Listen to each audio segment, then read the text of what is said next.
Sir आपके धूम नहीं, आज पॉसिबल नहीं होगा।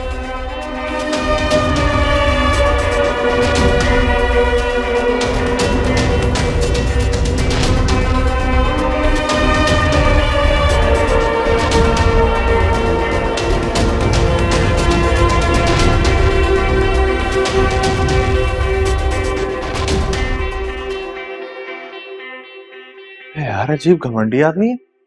क्या था ये? नजरों में आने के लिए कुछ तो करना पड़ेगा ना।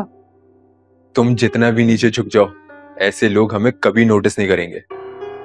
अब ऐसी भी कोई बात नहीं, देखना एक दिन इसको मेरा नाम अच्छी तरह याद हो जाएगा। वो वक्त आने में भी टाइम लगेगा।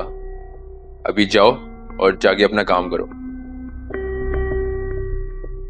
चल काम करो।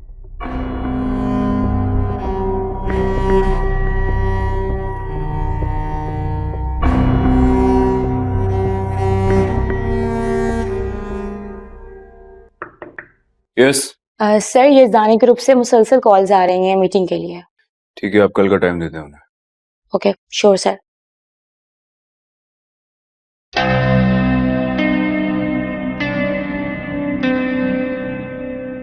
तुम मुझे उस 2 टके की लड़की की खातिर जलील कर रहे हो। सब जानते हैं कि तुम उसको कहां से उठा कर लाए थे। खबरदार, दुआ के बारे में तुमने जरा भी बकवास की तो मैं भूल जाऊंगा कि मेरा तुमसे कभी कोई रिश्ता रहा है। तुमने उसको मेरे मुकाबिल लाकर खड़ा कर दिया। सुननी तो पड़ेगी तुम्हें। मैं तुम्हें आखिरी बार समझा रहा हूं, मुझसे दूर रहो। और मैं भी तुम्हें बता चुकी, तुम्हें एक बार खो चुकी हूं, दोबारा नहीं खो सकती। मोहब्बत करती हूँ तुमसे मैं।